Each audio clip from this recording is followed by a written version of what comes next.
Hey, you are listening to the Grumpy Guy BJJ Podcast.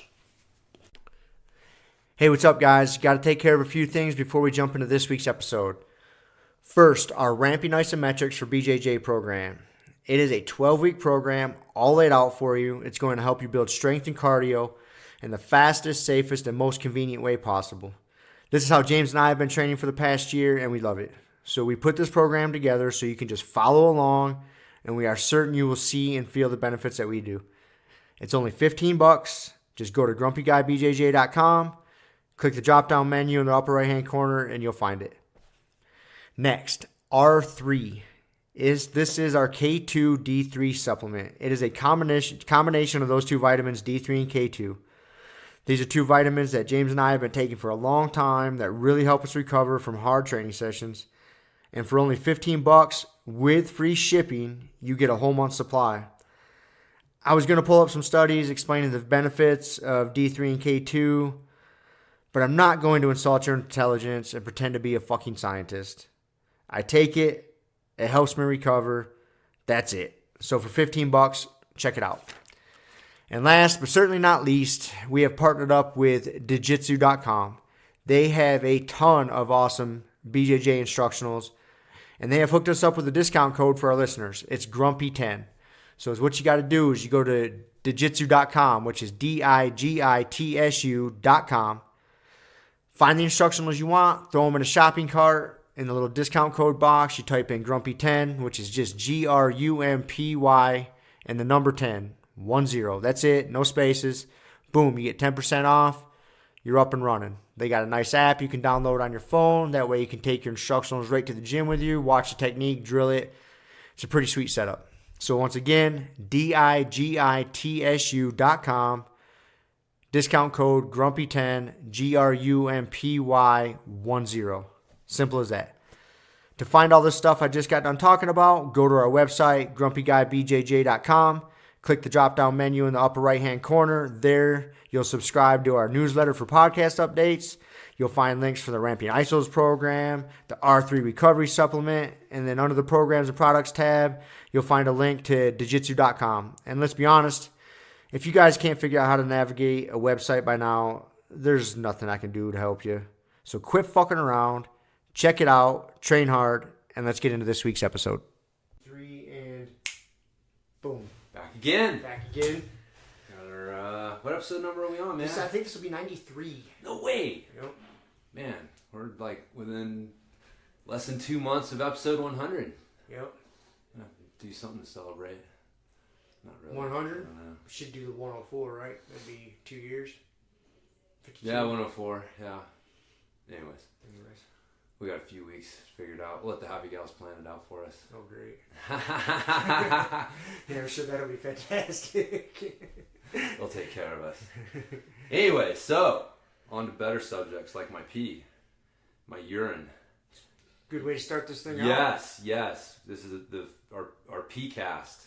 So I got the BJJ box, and one of the things in it was it's called Vivoo, Vivoo, and like at first I'm like, what the fuck is this? It's like Vivoo, and it says your body's voice, and I'm like opening it and trying to figure out like what it is, and eventually it dawns on me. I'm like, oh, there's this little sealed thing that's got a strip in it that I'm supposed to pee on the end, and then I take a picture, and then it uploads the picture to their data center or whatever, and then based on the color of these little boxes, they're able to give you a score on like your immune function and liver function and hydration levels and things like that, and then give you like an overall wellness score. And so that was it. So I then showed you, and I hadn't used it yet, and we had talked about some various ways to incorporate it into the show, and then we decided to just have me do it before the show would be the easiest thing. And I did not go into the bathroom and witness this. No. So I'm taking his word for it. Yes, it was not a team effort. Thank goodness. Yeah. We do a lot of things together. Going to the bathroom should not be one of them. No, checking out your pee. So I will say, first impressions, that peeing on a strip is not the easiest, most sanitary thing in the world.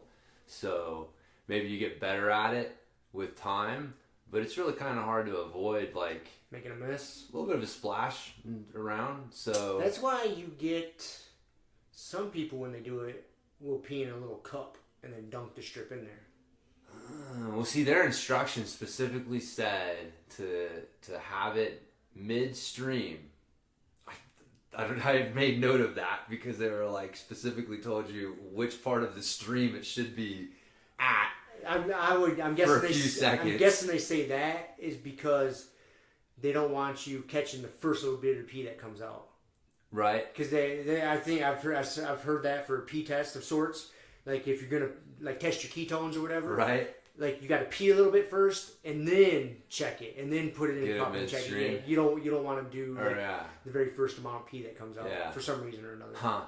Well, anyway, so that was their instructions. There didn't seem to be an alternate of like so. So did you use it midstream or did? No, I got it. I did it right. Mm-hmm. And so, like I said, it was maybe you get better at it, but I'm like, God, dude, like it's so.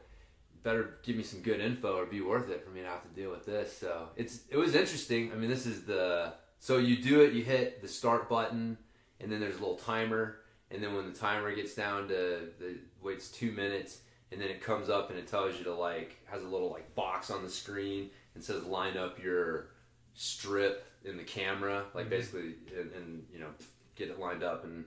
Then it takes the picture and then uploads it, and then it gives you your score here. And so this is the... You see how this thing breaks down. Yeah, so that's your wellness score, my overall wellness score. But then it goes into your... hydration. Water, your hydration, your pH, the immunity. 10 out of 10 for immunity. Yeah, man. Look at you. I don't really get sick. 10 out of 10 for kidney function. Kidney.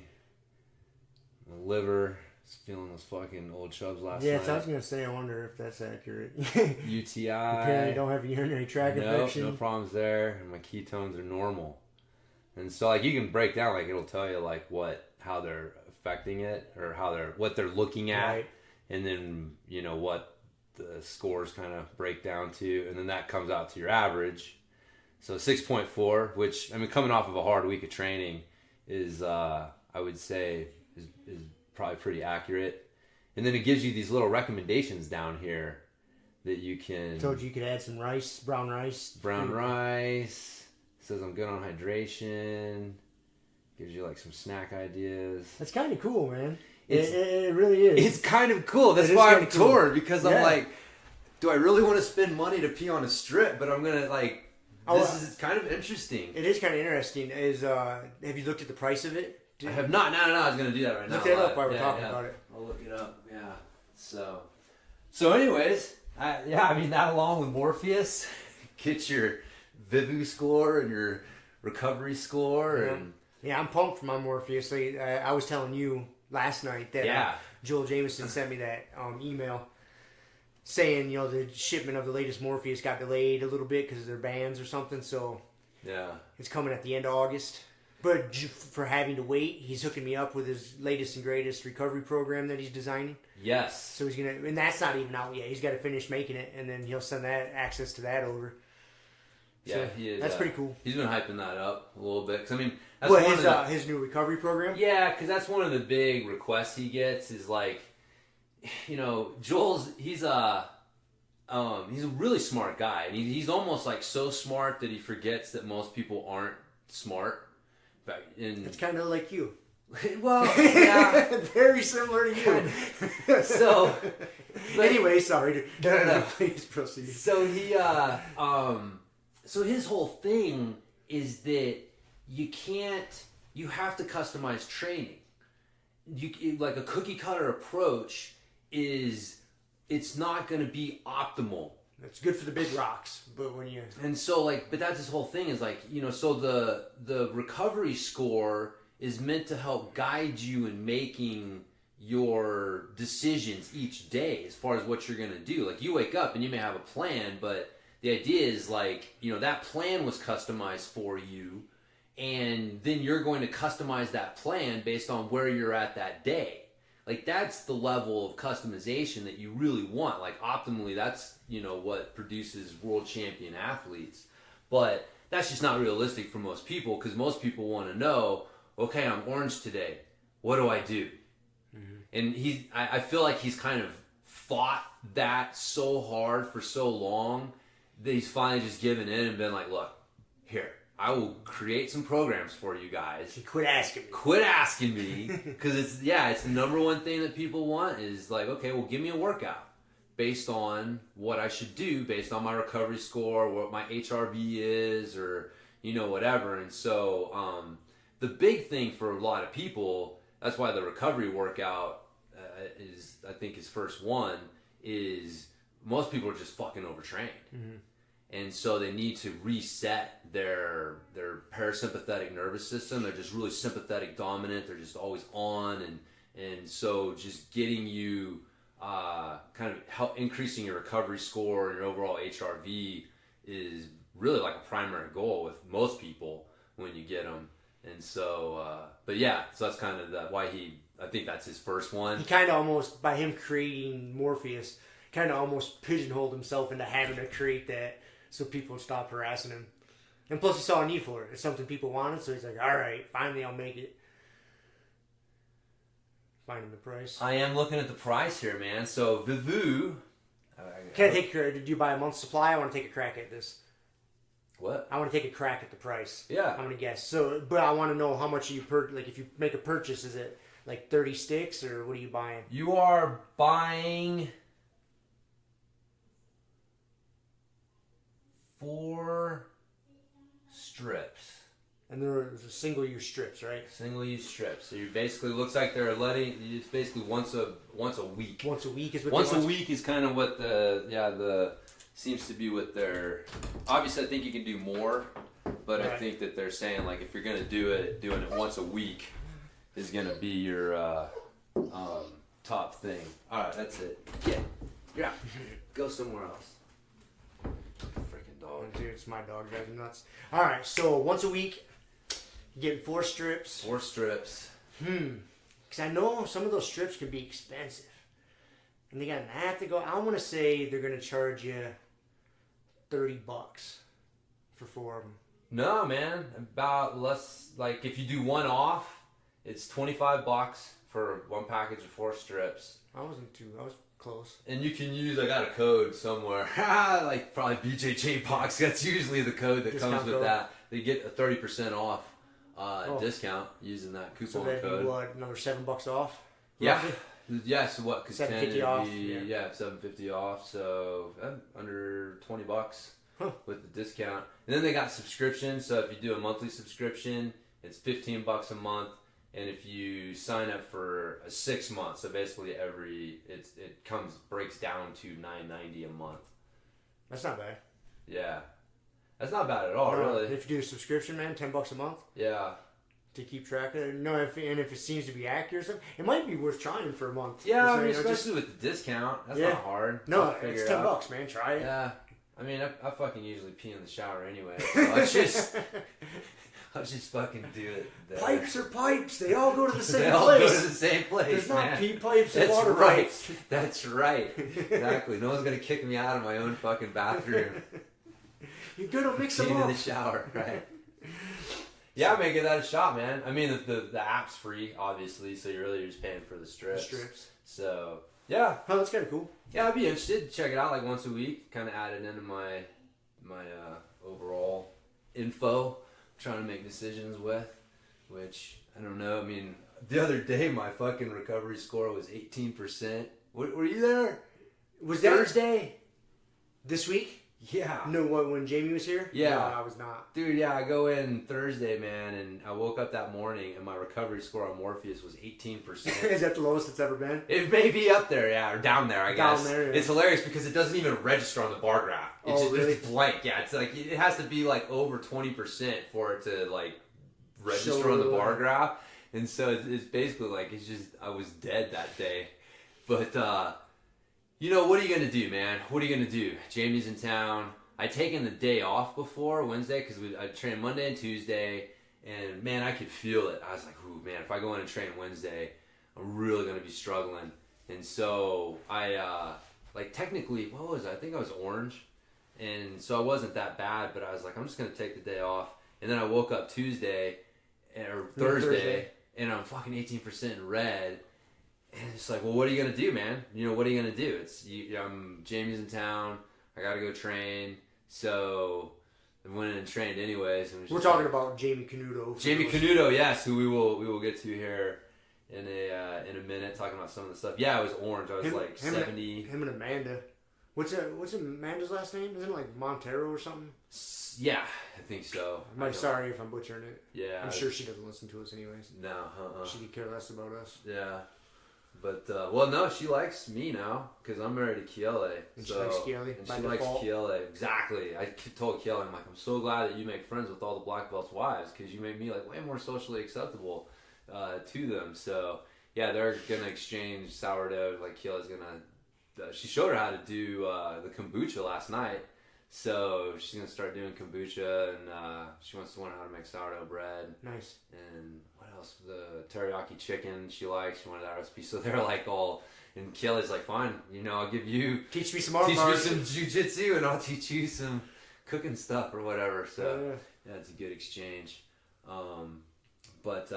Yeah, anyways, he's in town training, so 18% in red or not, it's like... You gotta train. I gotta fucking go in and train.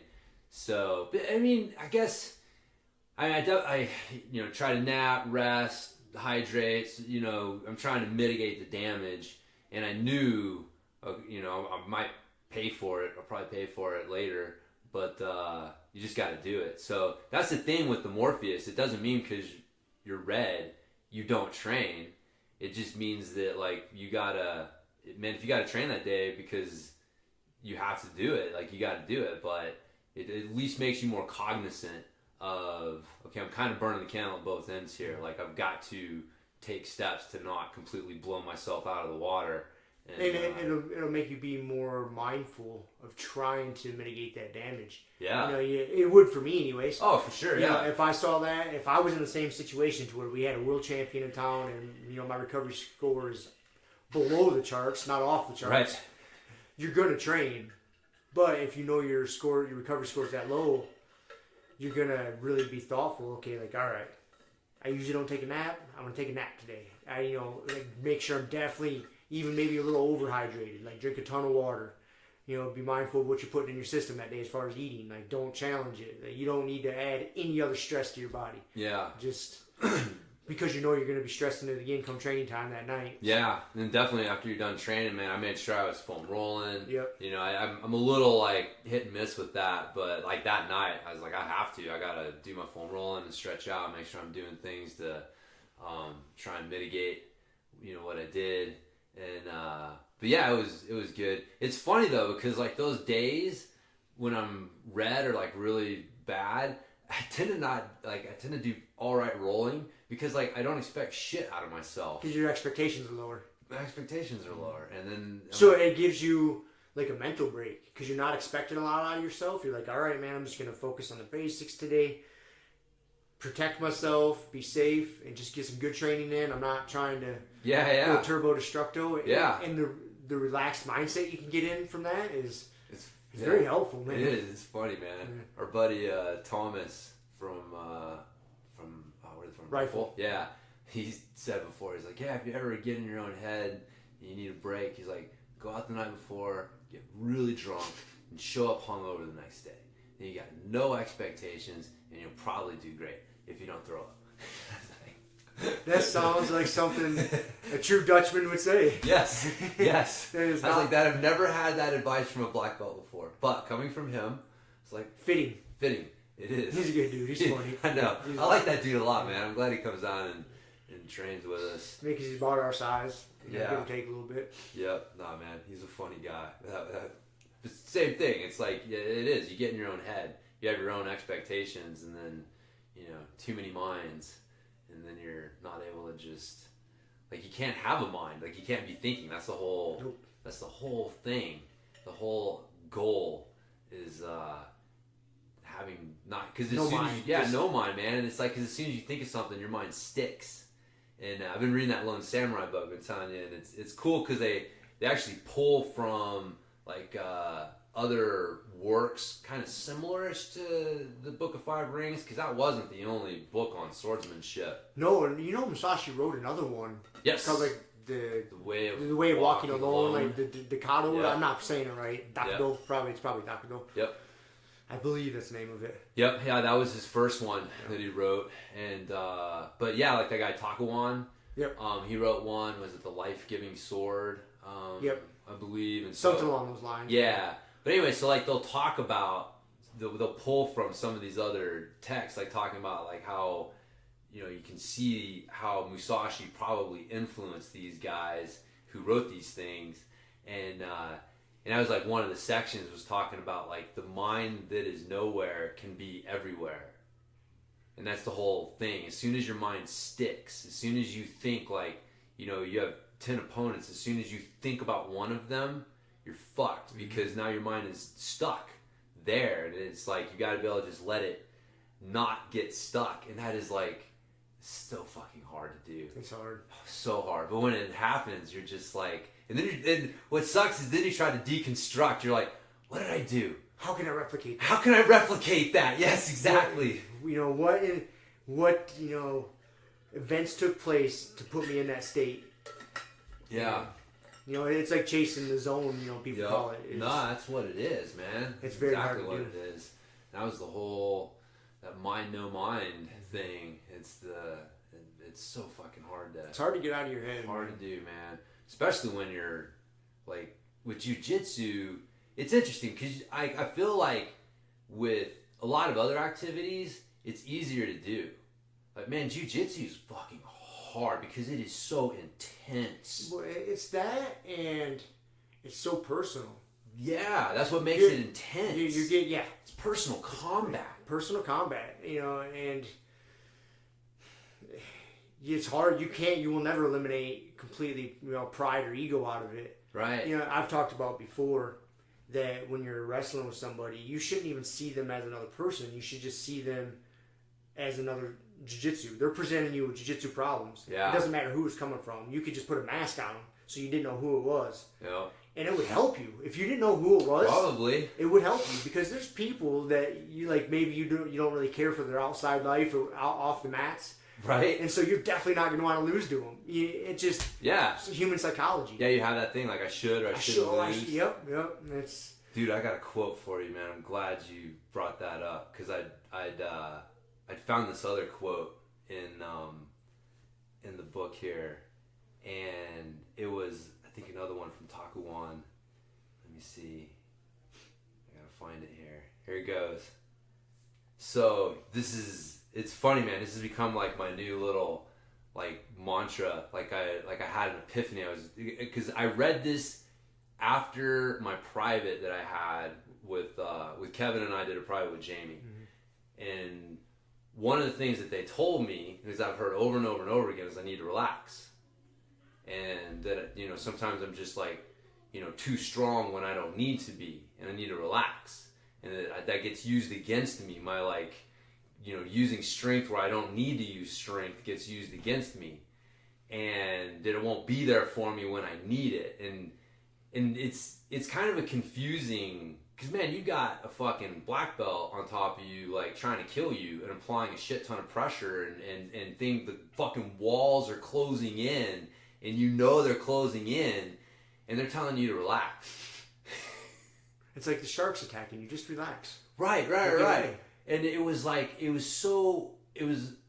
know, it's kind of frustrating, you know, because I'm trying to understand what they're saying. And then... We've been telling you that for years. I know. And so then I'm sitting and I'm reading The Lone Samurai, and I come across this fucking passage, and a lot of it was what you were saying. So it's a hair, not super long, it's a few sentences here. It's not like a fucking one-sentence quote. So it says, presumably, as a martial artist, I do not fight for gain or loss, am not concerned with strength or weakness, and neither advance a step or retreat a step. The enemy does not see me. I do not see the enemy. Penetrating to a place where heaven and earth have not yet divided, where yin and yang have not yet arrived, I quickly and necessarily gain effect. I like it. Is that that's from the Lone Samurai?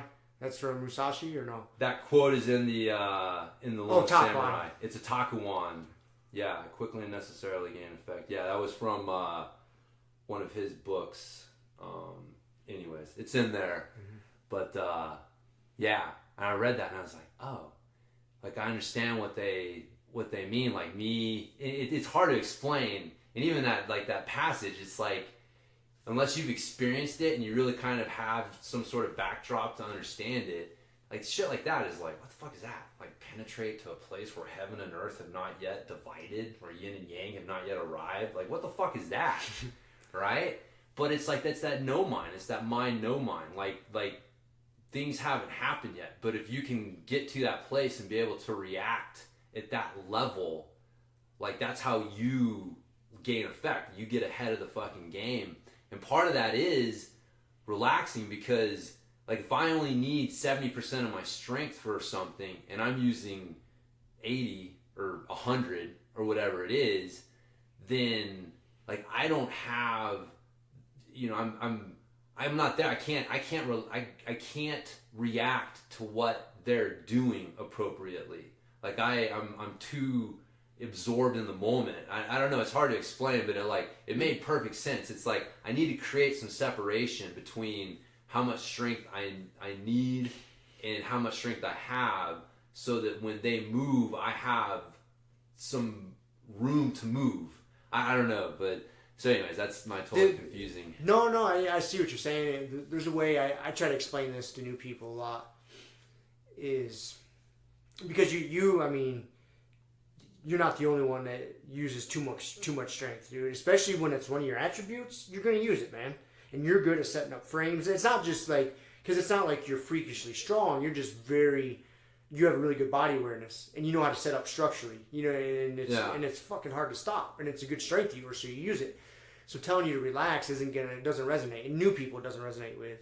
And so I always tell them, like, well, look at where jiu-jitsu came from. Helio Gracie was tiny.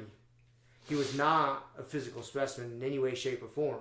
And all the jiu-jitsu that his brothers and stuff were learning, and cousins, they were learning a lot of stuff that worked for big, strong, powerful guys. And he couldn't do it the same way. So he had to come up with ways that worked for smaller guys.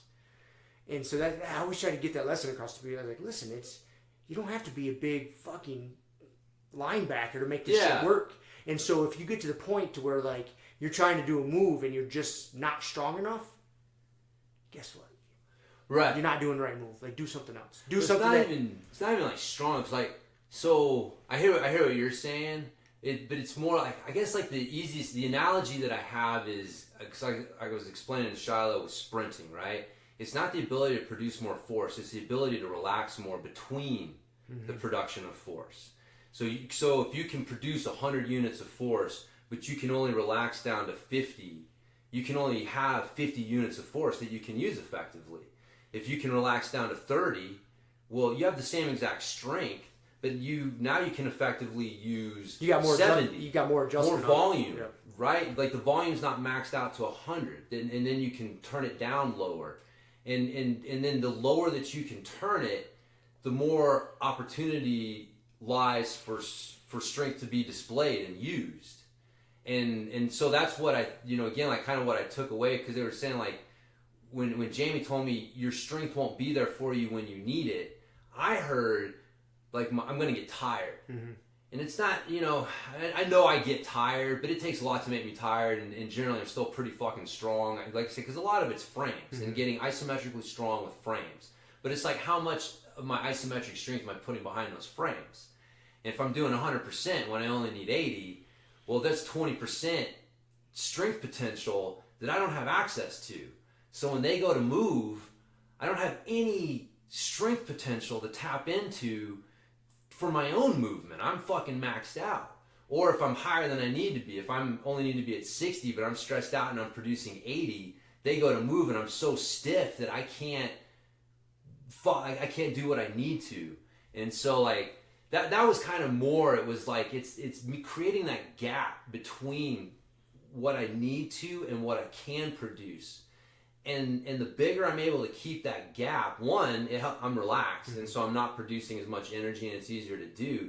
But also, when I have the opportunity to move, I have more strength potential to put behind You got more that movement. You got more throttle. I got a little more volume to ramp up instead of just So and that's where like the small man jiu-jitsu comes in, because like I said, like the small man, like that's his only way to win is to have that gap and then be able to capitalize on it, because the other guy's bigger and stronger than you.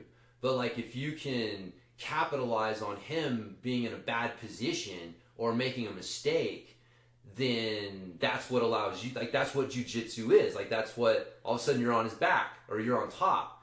And so but if you're that movement, that ability to move and capitalize on your opponent's movement is the hallmark of small man jiu-jitsu, because that's the only fucking thing that they can do. Because you can't move them.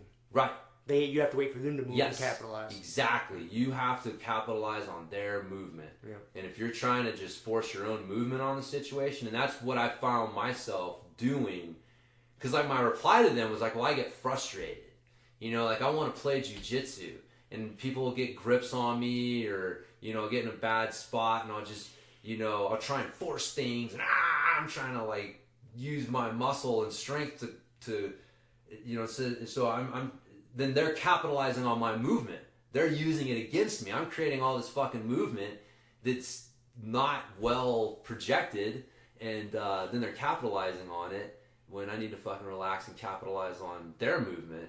And I feel like the more, like if you are the better guy, right? Like if you outweigh someone by 50 pounds and you're the fucking higher belt and whatever, like you're able to impose, like you can kind of create your own movement, and it can give you that false sense of stuff. And so I'm kind of in that middle ground. Like I'm not real big, but I'm not real small, so like I can kind of muscle my way through some things, but then I run into a fucking brick wall named Randy, and it's like, well, this just ain't working. This just ain't working no more. So what the fuck do I do?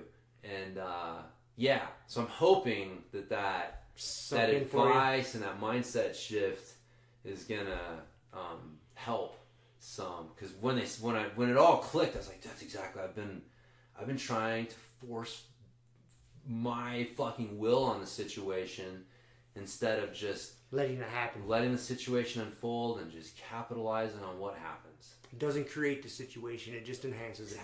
Exactly. That's what we want. So and then there's a fine line, because Musashi also emphasized taking the initiative. Yep.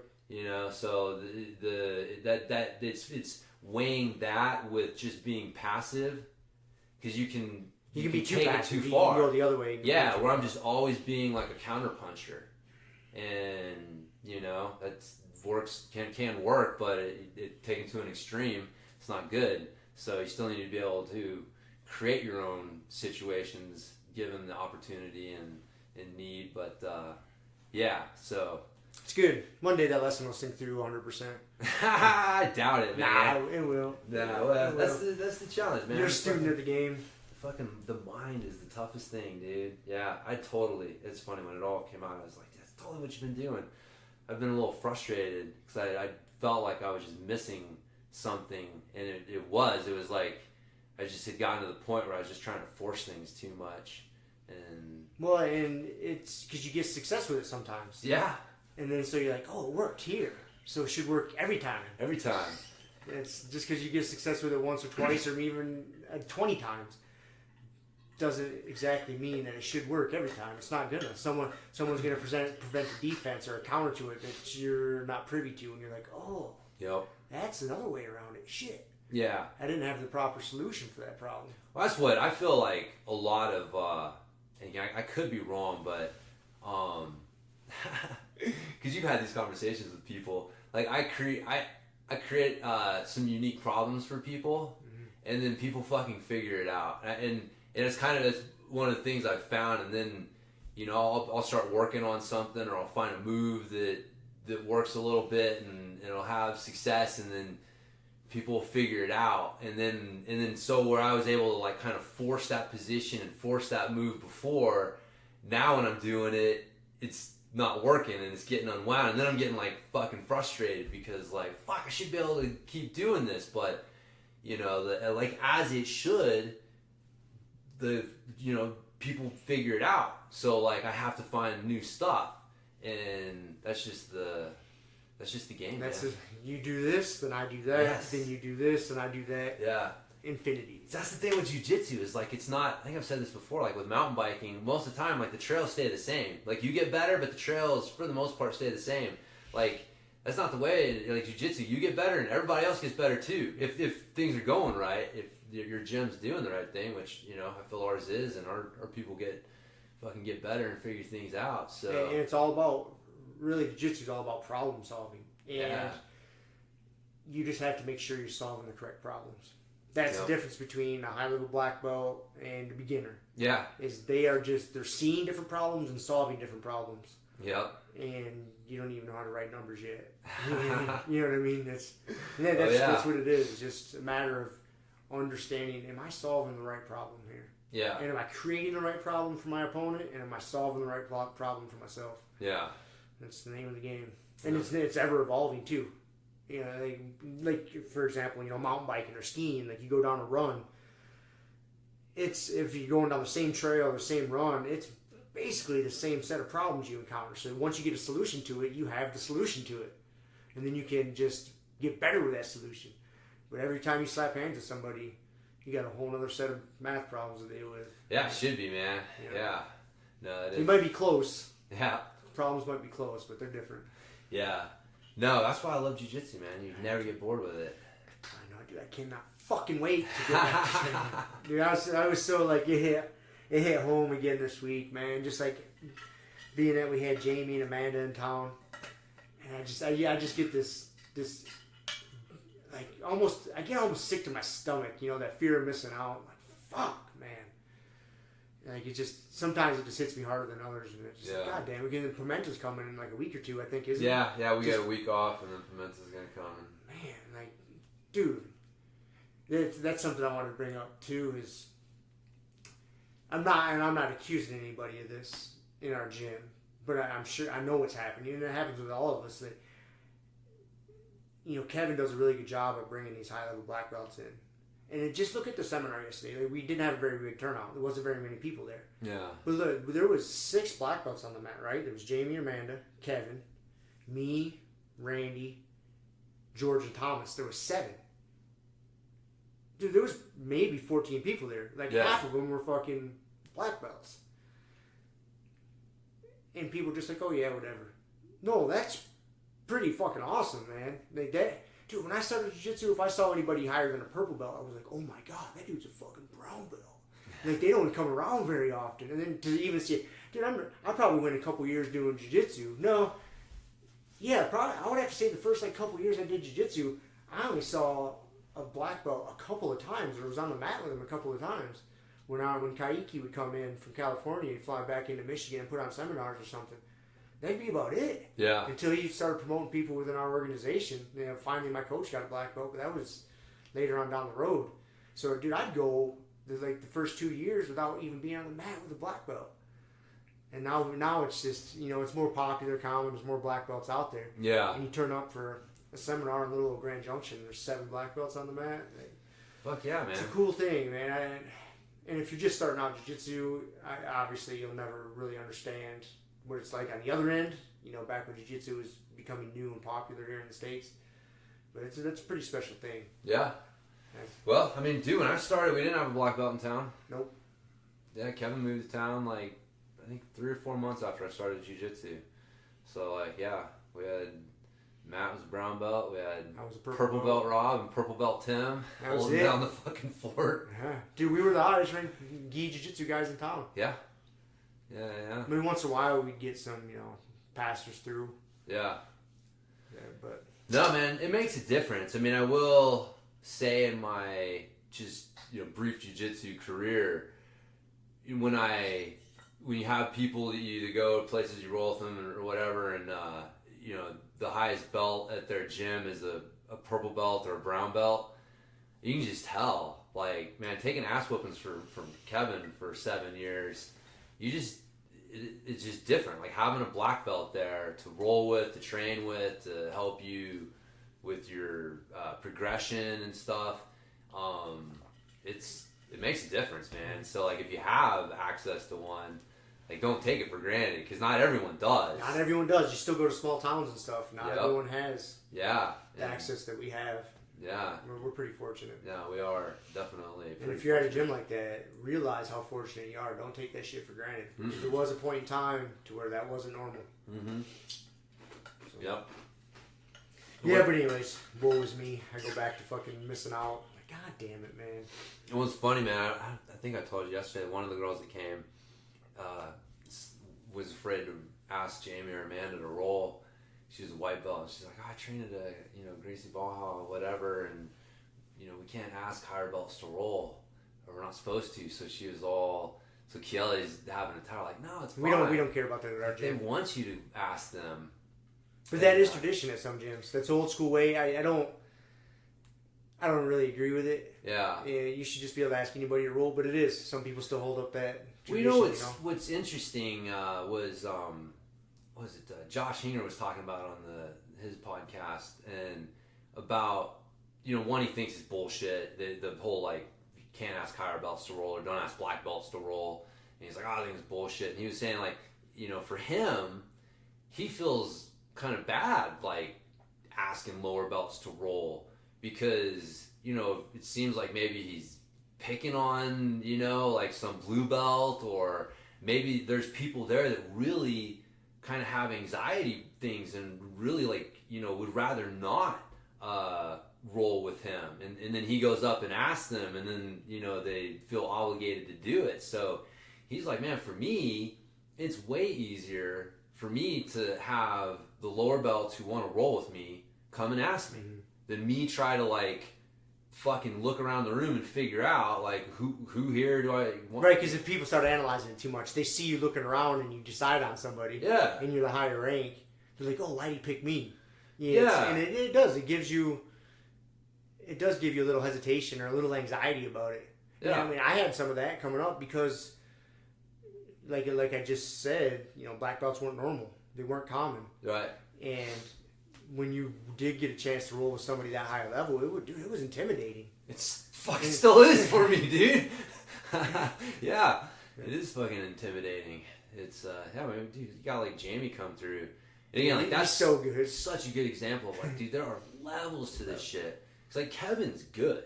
Like Kevin's a pretty good black belt, and then Jamie comes through, and it's just like just a whole another level to it. And then we got Pimenta coming, and that's what's really cool is like two completely different styles for the most part. I mean, when you break it down, they're basically using fundamentals differently, but like Jamie's style versus Pimenta's style are totally different. And so like I like having those two perspectives, on how to do jiu-jitsu. So if you had to pick one of the two styles, which one do you prefer? The one I prefer personally is Jamie. Is it? Which is why Pimenta's probably better for me. But yeah, no, I think that Jamie's style, because him and I got similar body styles, and just his, in the seminar, everything was like how to go from spider guard and leg lasso to ashigarami. And I'm like eating that shit up. It's like, oh, that's great. Like, and so he likes the high mount. Like, I call it the Canuto high mount at this point because before he came to town and really kind of demonstrated that high mount where you get the knees up in the armpits and the feet on the hips, that I was all about the fucking Pimenta, low mount where you just got the hips on their hips and you're just hipping in and just smashing the fuck out of them, and that's good too. But I like the smothering, the high mount, where you just get up in their armpits and you're over their face and their fucking arms are flailing around and like, that's, I prefer that to attack from that position than I do like smashing into their hips and they got their arms up and I'm trying to cross choke them or fucking arm bar them when they know that the fucking arm bar's coming from a mile away kind of thing. So both of them have their... They're both great. They're both great. I mean, dude, demoralizing someone with just a good smash mount and like, yeah, this shit's coming, bitch, and you can't stop it. I love that too. But it's just my personal style is a little more... Fits a little bit more. Fits a little bit more with Jamie's jiu-jitsu, I think. But Pimenta, like I said, that's why Pimenta's probably better for me, because Pimenta forces me to look at and work on elements of my game that I necessarily wouldn't. Like, dude, my passing, I still like him coming through and starting to work with us. Because dude, that's his whole thing. Like, is that dude showing us anything from the bottom? I can't remember. I mean, probably very little, man. Like, his whole game is fucking takedown, pass the fucking, get on top, smash, choke, cross choke from mount. Like, I mean, that's his game, and it's super effective. And for him, all roads lead to the mount. Oh, yeah. And so it's passing, heavy pressure passing, and so but yeah, him coming through and his influence on our gym with his passing and stuff. Dude, we've all grown so much from it. Huge. Yeah, man. His footwork and all the stuff. So, and that's the stuff that I wouldn't, necessarily work on as much if I had people telling me, like, look, you need to work on this, and look at this, you got this fucking great resource to do it with. So, and then again, that goes back to how awesome it is that we got both those guys such high level come through and train in our gym. Because then you can pick out, like, I like what he does in this position, and I like what Pimenta does in this position. Oh, I like what Jamie does here better, and you kind of you get a little hybrid of it. Totally. Yeah, that's exactly that's how it should be. Yeah. You're like, oh, I like how he did that. Yeah. Oh, that was sweet. Dude, it's funny. I think I've told you, like, because I associate pieces of my game with people. Mm-hmm. And so, like, neon belly to mount is like, I mean, that's Pimenta. I learned how to fucking get to mount from a neon belly from watching him mount Kevin. And it's like, Kevin's fucking good, man. It's hard to mount that dude. And Pimenta just, his little, like, he gets that neon belly and then he sucks the other leg in, like, tight, and it's not sticking out to the side, and that little pressure he does, and dude, it's so fucking beautiful. I love that. And, but, so I'll think, like, okay, for some reason, like, all right, Pimenta smash coming up, and then I'll switch to, something will come up, and I'll grab their head, and I'm like, all right, hang your teen. Or, like, it's like, I've got, like, people like Canuto high mount. It's just, it's funny, man. These things will pop into my head where I'll mentally shift gears into another person's game. Or, like, aspect of my game. But I associate it with that person. I do the same thing. Yeah, man. It's like, all right, it's time for the fucking... And I start naming moves after people I learned them from. Like, right. Even if it's got another name, I'm like, oh, like I call it the Toledo choke. Right, yeah. You had the Toledo choke, and I got this, I got that. But, yeah. Oh, the Pimenta pass. Oh, yeah, this one. Yep. Yeah, it's funny, man. But those little things, like, it's just thinking of that, like, it's easier than thinking of, like, the move, because it's I don't know, you don't watch much football, but it's like one of those Chip Kelly was a football coach for Oregon, and their whole thing was like that real fast-paced offense, and so he had boards that would hold up pictures. They had like 4 different pictures, and each picture represented a play. Mm-hmm. So and instead of like doing their signals or calling it in, like, and then them having to think about it, it was just a picture. So like Donald Duck equals this play, and like people, like, you can process that shit faster than almost like telling them the play and then making them have to think about the play.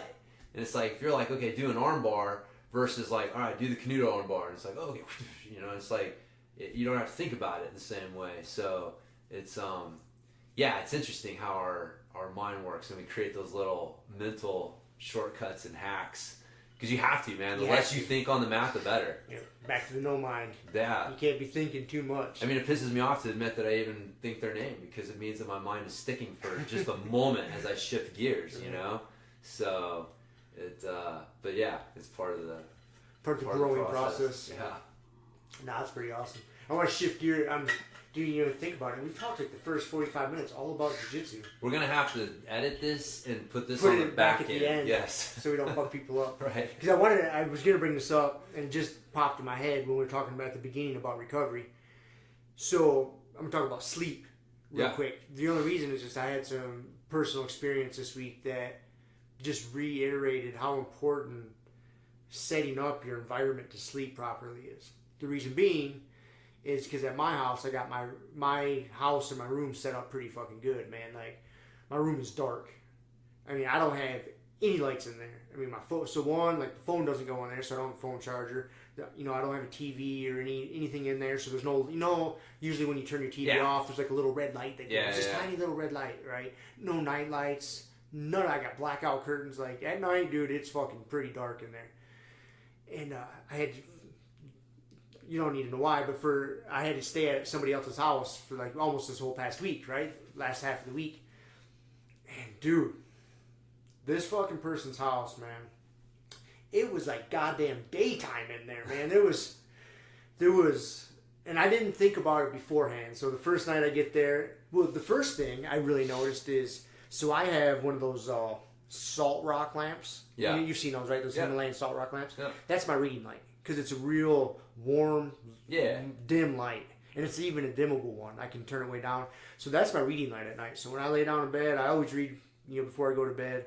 And that light is just, it doesn't charge you up. It's not bright. And it's super easy, man. Sometimes I read like a page and I'm like, oh man, I'm pretty tired. You know, and it's super easy transition. Boom, turn that off, I'm out. Well, so I lay down in this bed and all they have, you know, your normal bedroom setup. They got a little nightstand. They got a lamp on there. But you turn the lamp on, and it's like, it's so bright, dude. They're trying to do surgery with it. Yeah, why is this so bright? Oh my goodness. So that was the first thing.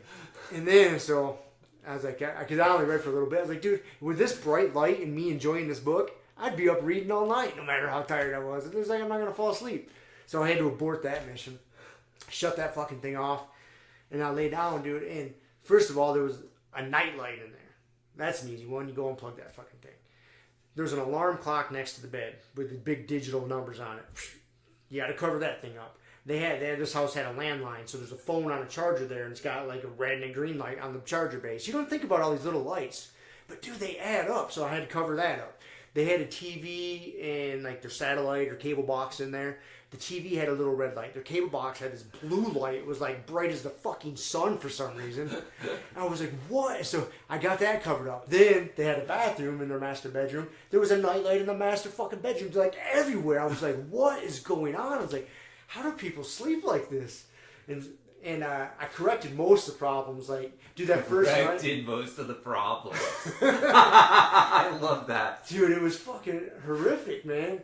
And that's the thing. I don't think it really, because I know setting up your room to be as dark and as cool as possible and all these things really helps.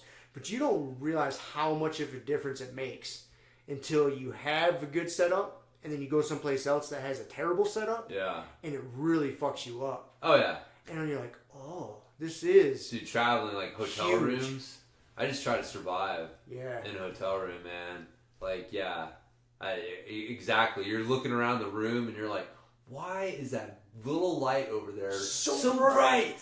What is going on? And you're like, well, when we were in Durango, you could see actually where they had a fucking smoke detector, and the little green light of the smoke detector was like that. It was just this like super bright light. Yep. And you could see where somebody else had come in and like taken some paper and like shoved it in to cover it up, because you're sitting there trying to sleep and it's like you can practically see the light through your fucking closed eyelids. Mm-hmm. And yeah, I don't know, man. It's really I mean, people, I would say that's why most people don't get enough sleep or have good sleep. Most people are sleep deprived, I guess would be the way to describe it.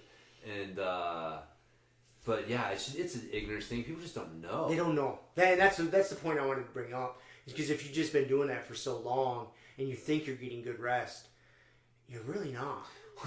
You're sitting there. I mean, the funny thing is like you got that nightlight on. They probably got the nightlight on and the TV. Yeah. Right? They're sitting there with the nightlight on, or not the nightlight, the fucking bedstand light. Yep. They're super bright. They got their bedstand lights, so they're like, reading, and they got the TV on and all the other shit, and it's like, right, oh, it's time to go to bed, sweetie, click, click, and like, go to bed. And it's like your brain is like, wait a minute, it was noon. Yeah. Like just 2 seconds ago. What do you mean it's time to go to sleep? Yeah. So it's important, and it's one of those things until you've experienced it without a better way of saying it, the proper way or a more advantageous setup. Until you do that and then go back, you don't realize how much better it is to have it set up that way. Yeah. So, yeah, because I remember I tried explaining some of those things to my parents when I was back in Michigan earlier this summer.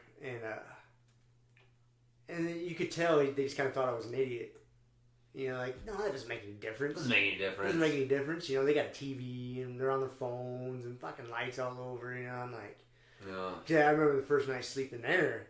I was in the bedroom and I had like the door to the hallway open, and there was fucking lights all over the house, like beaming into the bedroom. And I'm like, what is going on here?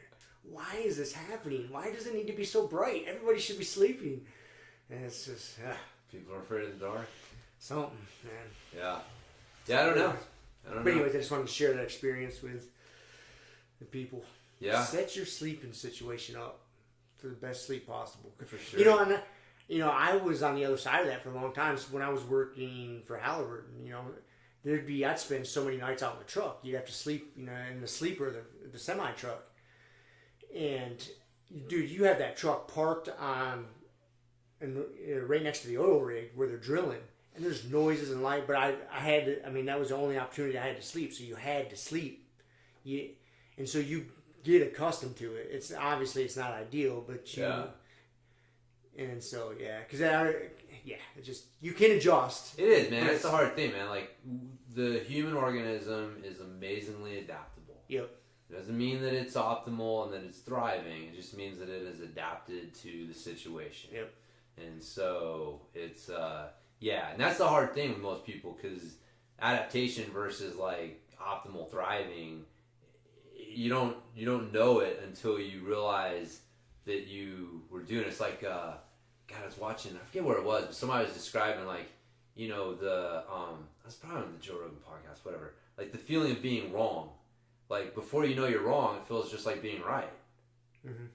Right? And so, you just don't know. And so, and then someone tells you, and then you're like, oh, and then you feel like you're wrong. But up until that point, you felt like, oh, I knew what was going on. I was right. So, it's just tough for people to, admit that when they don't know. So, anyways, I kind of derailed this. We had a good jiu-jitsu conversation going. No, man. It felt weird. It felt like I had to take it off the rails. Sleep's important. It is. Yeah. I see that all the time, though, man. Adapting. People adapt to shit, and then they think that just because they don't feel bad, that's the same thing. And it's like, no, man. You can do better. Yep. You can do better. So. Anyways. No. So you got some bro signs for us? I got a few bro signs. Oh, you know what, man? I had a thought the other day. Oh, wait. Can I interrupt? Yes. I wanted to bring this up. I believe they're trying to pass this like law or whatever in the Supreme Court that obesity is going to become a protected class. Of what? Of people. Like, for example, there was this case. This guy he applied for a job. This gentleman applied for a job, and he didn't get the position because he was one of the reasons. I can't remember exactly how it was worded, but one of the reasons stated was because he was very obese and unhealthy, and they knew it was going to cost the company a lot of money ultimately, or had the potential to, so they didn't hire him. So this guy ended up suing him, and it made it all the way to the Supreme Court. And I think they're trying to pass that like you can't be discriminated against, even if it's your own business. And you're like, hey, this guy could cost me a lot of money in the long run.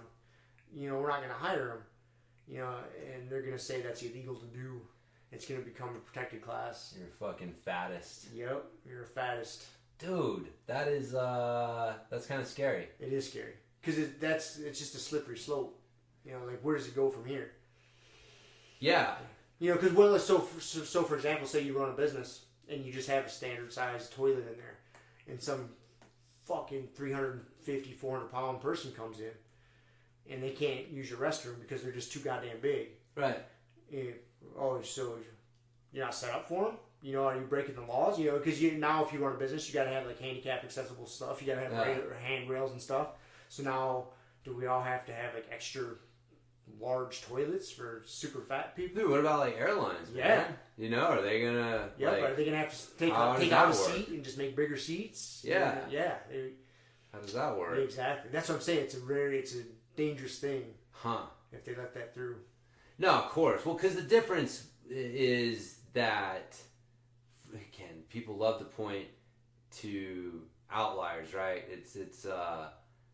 But for the most part, if you're overweight, there's some personal choices going on there. Yep. Being born a woman, being born not white, or what, you know what I mean? Like the traditional things that the government has tried to step in and protect are things that you have zero no control. choice. Zero control. Right. You just have people judging you solely on things that were completely out of your control. But man, if you weigh 400 pounds or 300 pounds or whatever, like there are choices that you are making that are contributing to that. Yep. And that says something about you personally. Like, no offense, but like how you do one thing is how you do everything. And for me to have to overlook that and just pretend that this is just a normal person like anyone else. With the shit roll of the dice. Right. It's like, no, that's not true. So, yeah, I don't know, man. It is it's a frightening thing, man. It is. Because fat people they shouldn't be a protected class. Like, they don't need to be a persecuted class. No, we don't need to put them in, prison camps and starve them. Here's the thing, man. I was thinking about this. Like, society, you have to declare something being normal, right? You have to be assumptive on some level that something is considered normal. And any time that it's impossible to go through your day. Like, with having to walk up and gender check every person that you see, because you're just being assumptive that you see someone who looks like a man, and well, that must be a man, or vice versa. Like, you can't go through your day. Like, if you were non-assumptive, if you were a true, like, oh man, I'm just, I don't assume anything from anyone. Everyone's their own flower, and they can do whatever they want, and I'm not going to assume anything. Like, you literally have to gender check every person that you fucking came across, because you'd be an asshole for assuming that they were anything without you fucking confirming it. So you have to make these fucking assumptions. And so anytime you declare something as normal, or just kind of the societal norm, you're going to create a situation where people outside of that are going to not feel like, okay, well, I'm not in that what's considered normal thing. And there's no way around that, because if you create a situation where those people feel normal, guess who doesn't feel normal? Others. Everyone else. Everyone else, yep. Like, you can't create a situation where being a fucking transvestite cross-dresser is normal and a straight heterosexual dude feels normal too. It's just not, you can't, so it's impossible. Now, the thing is just because we just say something's normal doesn't mean that you're you have to persecute people that don't fall within those norms, right? It's just, hey, we're just trying to function as a society, and so we're just going to assume that if you dress like a girl and have long hair, that you're a girl, because that just has fucking, how are we going to get through our day if I can't make that assumption?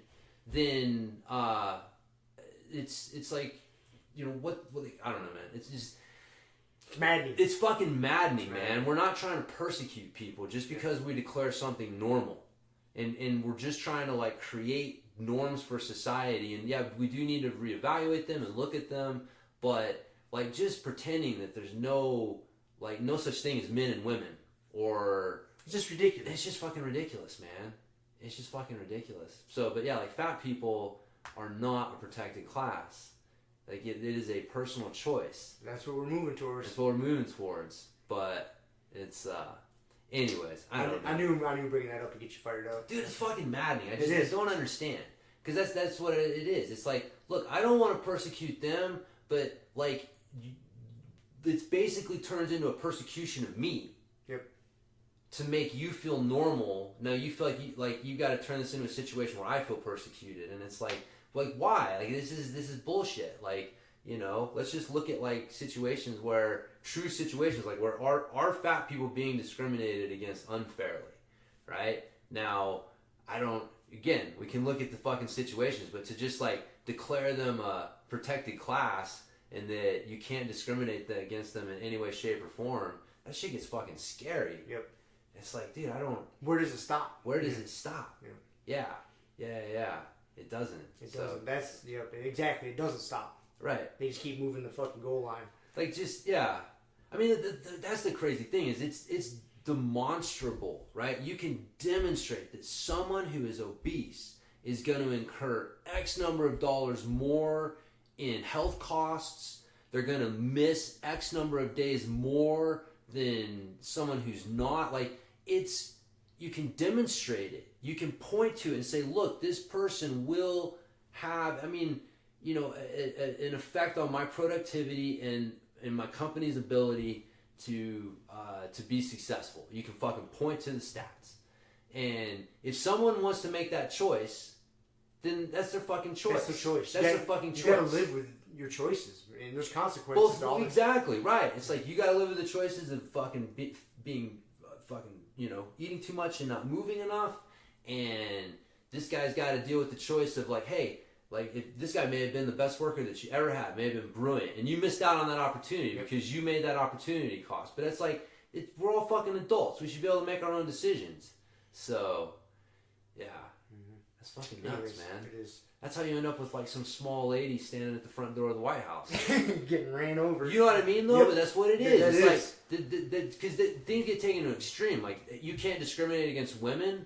Great, but that's how you end up with women in positions that are dangerous for them to be in because and also endangering everybody else. Right? Yes, it's like, dude, you are not fit to be a fucking security guard or be a police officer. I mean, you've seen situations where it's like, dude, big fucking dudes start getting down on some girl, and it's like, it doesn't matter that you got a fucking like that you're a police officer.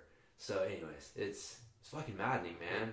Like you end up putting people in bad situations for themselves and everyone else by trying to force this shit on people. So, anyways. So don't be fat, people. Anyway. Exercise. I know. Eat decently.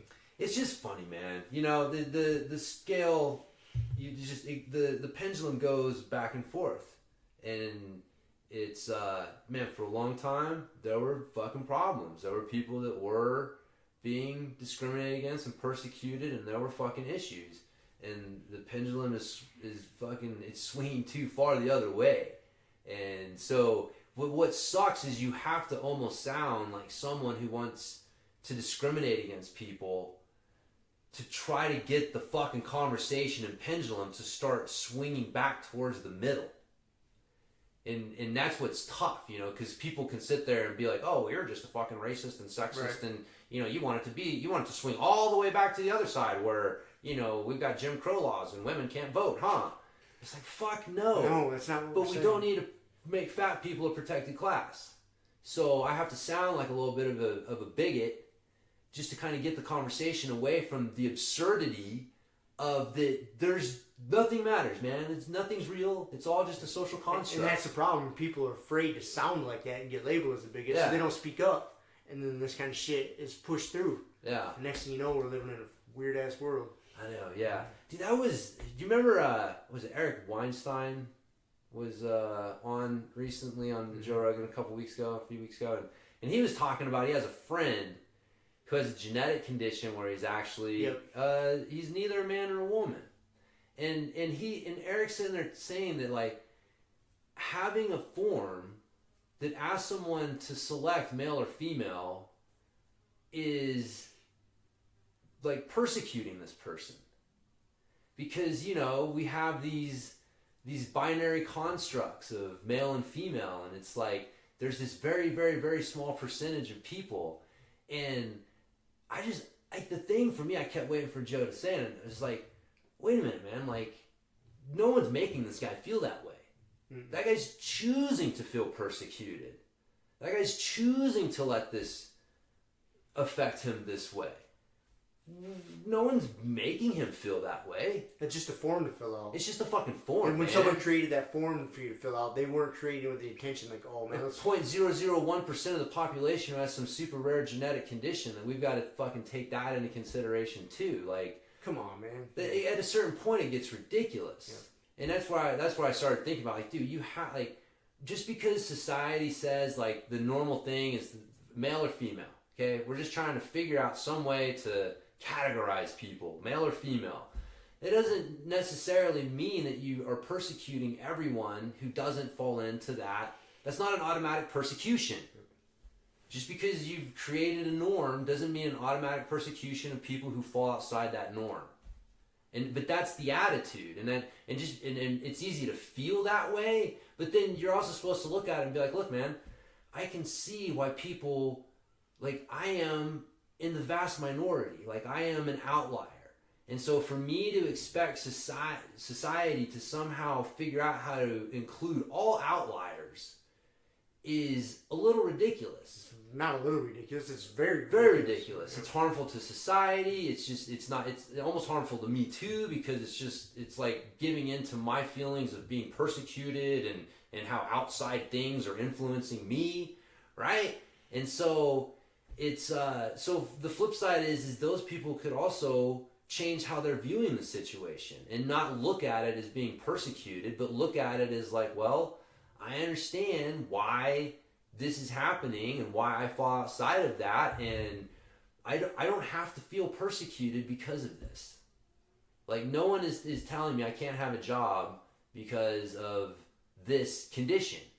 So, you know, and if you can't explain to your employer, if, you know, like, hey man, here's the thing, like, I don't know. I don't know how to fucking put it, but no, it seemed a little, I kept waiting for that ridiculous. to come up at some point. Like, Joe to just be like, look man, isn't this guy choosing to feel persecuted? Yep. He never said that. Never said it. But you're right, man. The onus is on you.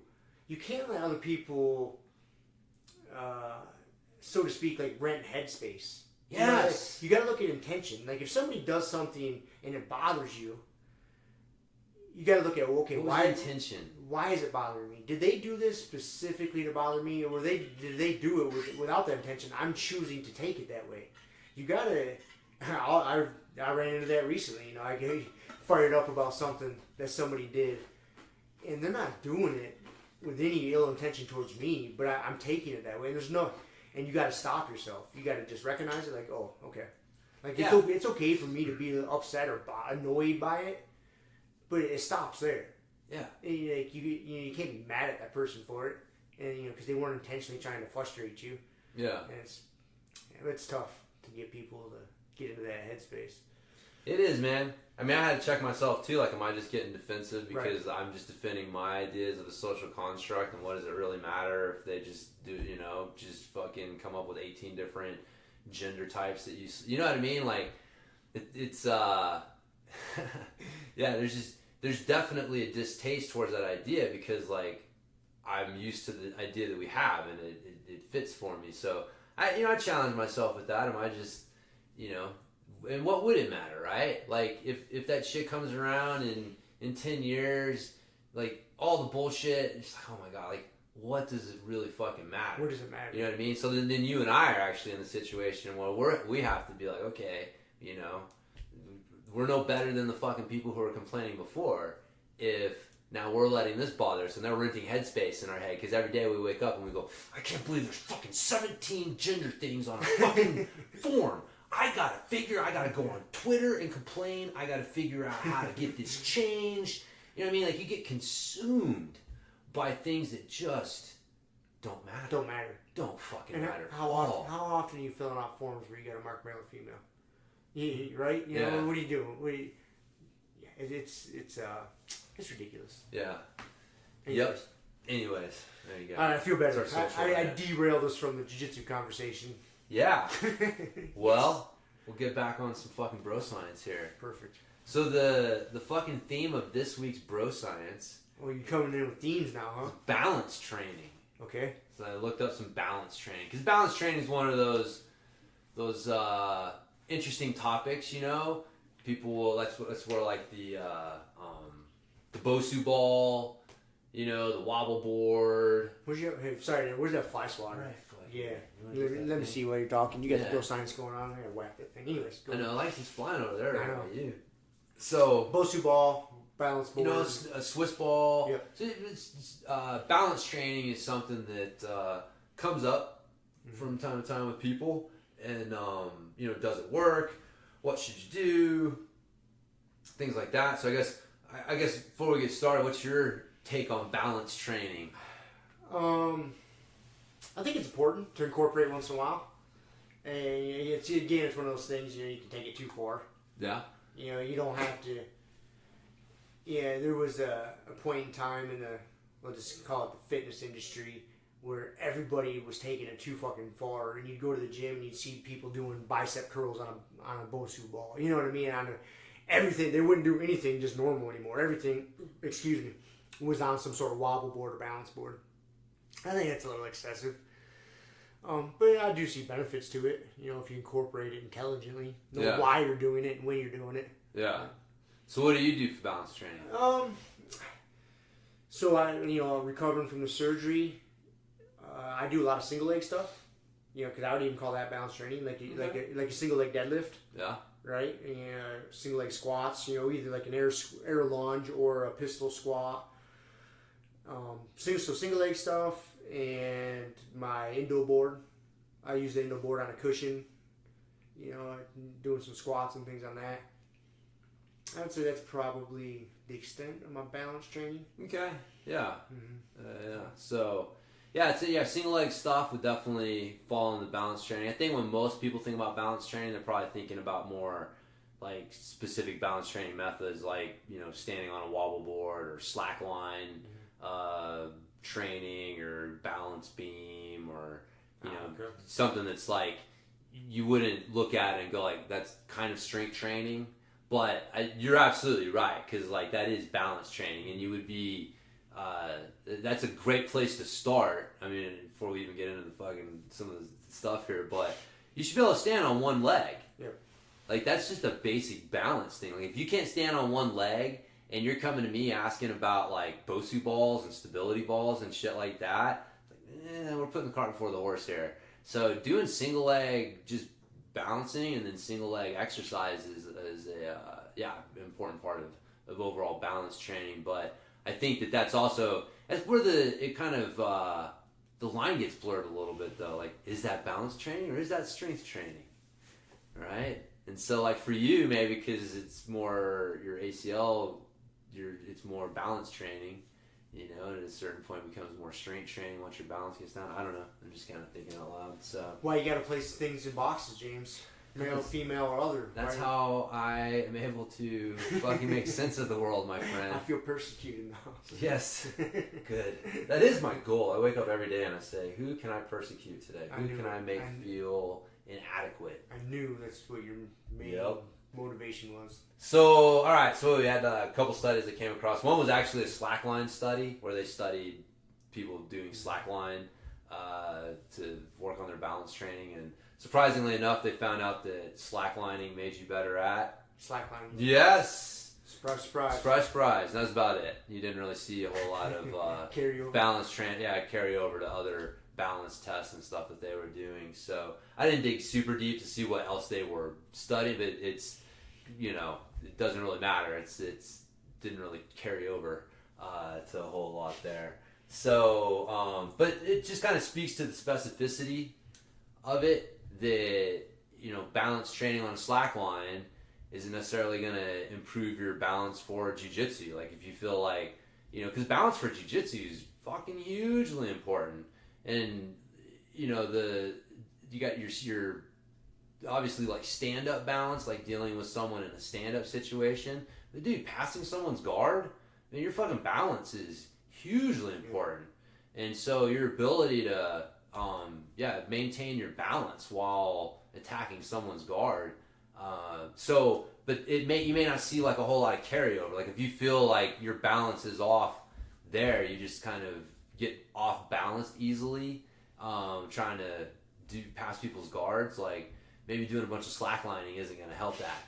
Might be fun, but It's not going to carry over. It's not going to carry over. I mean, really, the thing that's going to be best for that is fucking passing people's guard, like training, drilling, good drilling, where people are giving you good reactions, sort of thing. So, but anyways, what I found one here it was an overview on balance training studies, and so they do these things called meta-analyses, and so it was a meta-analysis of a bunch of studies, and their goal was to establish an average. Basically, they were going to try to, there's all these different protocols that they've studied and found to be effective in certain ways, and so what's like the average? Because, the idea is like, well, we got to tell somebody, we got to give somebody some advice, right? If you come to me and you say, hey, I want to do balance training, what should I do? What does science tell me I should do? Are you going to come to them and say, well, here's 50 different studies and they all say something different? Or are you going to come to them and say, well, here's 50 different studies and here's what they found? What they found is basically like, if you average all these studies, you take them all and you put them together, like what does it tell you is kind of the average of those studies, right? Mm-hmm. And so what would you, when the way that information is usually delivered is like that, because if you come to someone with 50 different studies, it's like, no, I want to know what they find. What was the average, right? And so they come up with their average for the balance training. But the problem is this is how this shit starts, man, is the average is what no one did. Right? Right. If you think about it, you take what everybody did, you added it up, and you divide it by that number, and that's the average. But if you look at it, that's what almost no one, very few people actually achieved the average. So like these studies, like they're giving you an average, but then you probably go and look at the studies and the protocols, and like none of them actually did that. You had a lot on this end and a lot on that end. Right. In the middle was, I think it was like 46 minutes a week, 2 times a week. It was some, if I recall correctly. But I was just like, this is how this shit gets started. Yep. Because it's a specificity thing, right? Those 50 studies found that, well, this was effective in this specific situation for this specific thing.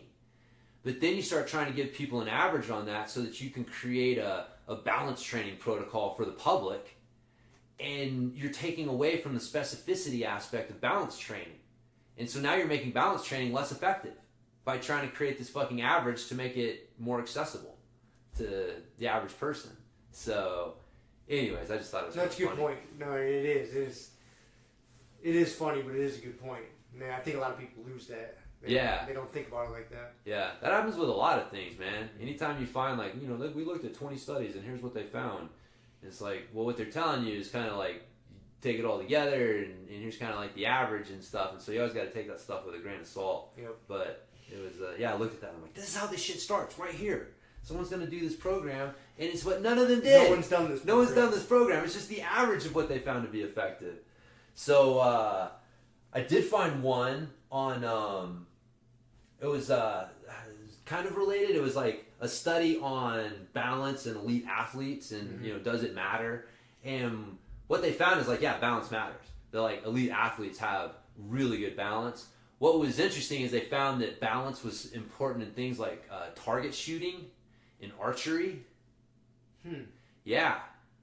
I wouldn't have guessed that. No. I mean, I totally can understand. It makes sense. But if you were to say, hey, pick an activity where that balance would have the best carryover, I wouldn't have went to archery. Yeah, well, just that you would find that the best athletes have better balance than everyone else.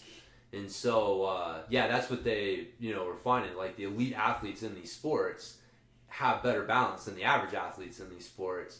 But they said that, like, what is it? They said there were some sports like judo and surfing, and it was like one other one that's like, where these differences between, elite athletes wasn't as big. So, like, basically in rifle shooting, you'll find, like, you can find a big gap between an average rifle shooter and a really elite rifle shooter and their balance scores. But if you're in judo, your balance is pretty fucking good. It's gonna be pretty Even good. if you're an average judo dude, the elite guys are not gonna, they may have a little bit better balance, but they're not gonna be, like, just hugely better, kind of thing. And so there are some balance heavy sports where you didn't find the bigger gaps, but one of my takeaways from this is how this shit starts too, because elite athletes have better balance, so therefore Better balance training makes you a more elite athlete.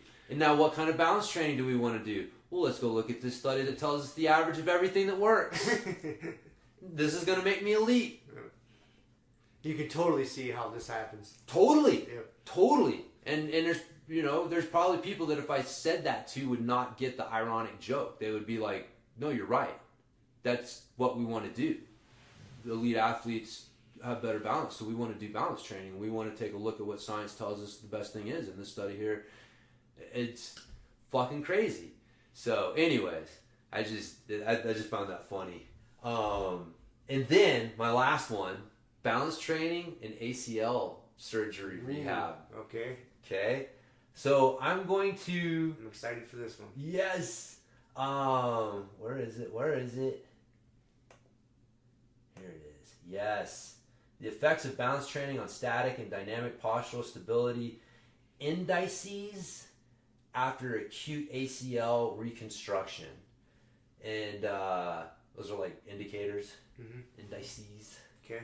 So here's the results. I'm going to read you the results, and then I'm going to read you the conclusion. And I'm going to see if you have the same reaction that I did.